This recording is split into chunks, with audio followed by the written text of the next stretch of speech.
Monsieur le ministre, je ne sais pas si vous avez vraiment compris la colère des soignants. S'ils sont de nouveau dans la rue aujourd'hui, c'est parce que la situation n'est toujours pas résolue.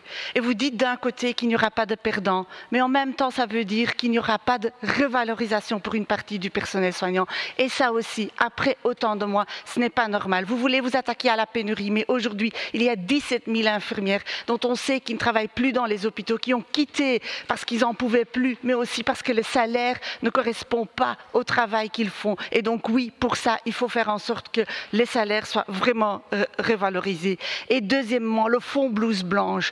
Dans certains hôpitaux, oui, on a engagé du personnel, mais dans d'autres hôpitaux, cet argent n'a pas été utilisé à bon escient. Et c'est à vous de faire en sorte que cet argent soit réellement utilisé pour engager du personnel. C'est votre rôle en tant que ministre de faire cela. Et dernièrement, je dirais aussi qu'il faut vous attaquer aussi au problème fondamental du financement des hôpitaux, parce que tant que ce problème-là n'est pas résolu, ce problème fondamental, on aura toujours cette course à la rentabilité qui finalement pénalise aussi bien le personnel que les patients.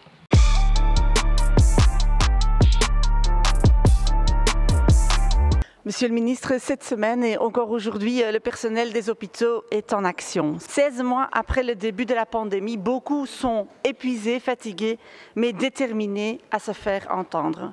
Je vous ai apporté le témoignage d'une infirmière qui nous dit ceci. Ce jeudi, je fais grève pour la première fois. Et si j'avais des hésitations, ma journée au boulot les a effacées. Non, ce n'est pas normal ce que j'ai vécu aujourd'hui. C'est pas normal d'être seule infirmière pour la moitié d'un service avec des patients sous respirateur, alités, grabataires, avec des drains, des plaies, des soins.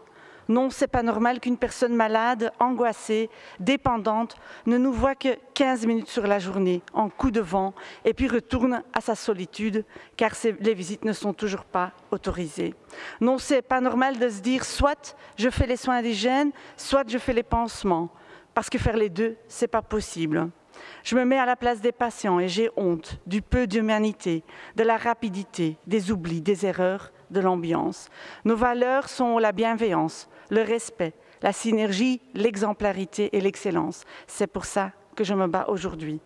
Le manque du personnel, Monsieur le ministre, reste criant et la course à la rentabilité dans les hôpitaux reprend de plus belle et met les travailleurs et les travailleuses sous pression. Il semble que les fonds blouse blanche pour engager du personnel supplémentaire ne soient pas toujours utilisés correctement par les directeurs d'hôpitaux. Et puis il y a aussi l'incompréhension d'une partie du personnel, ceux pour qui le nouveau système de classification IFIC ne porte pas de revalorisation pour eux, malgré les promesses du gouvernement à cet égard.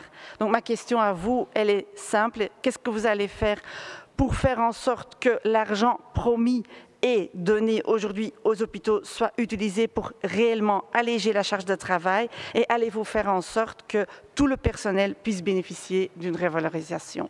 Personne n'est perdant avec la réforme IFIC et j'encourage donc vraiment les hôpitaux à utiliser ces moyens et à déployer toute leur énergie pour embaucher des infirmiers. Monsieur le ministre, je ne sais pas si vous avez vraiment compris la colère des soignants. S'ils sont de nouveau dans la rue aujourd'hui, c'est parce que la situation n'est toujours pas résolue.